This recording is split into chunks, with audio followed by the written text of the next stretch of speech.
Emmaus Home is a project, it's a mission to open a Catholic home for men with intellectual disabilities in the Delaware County area of Pennsylvania. I am the mother of a 23-year-old son who has autism and intellectual disabilities. And I've realized through the years, especially as he's gotten older, how very few choices there are upon graduation at 21. We at Emmaus Home hope to make a difference. We hope to offer affordable housing that is faith-based as well as a day program.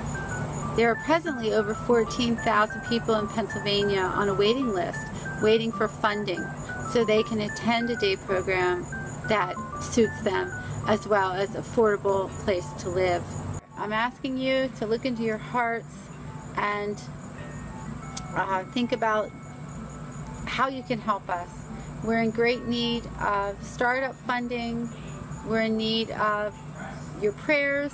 We're in need of your volunteering in our home. Our home will be different from your standard home because we'll have long-term live-in volunteers living in community with our guys.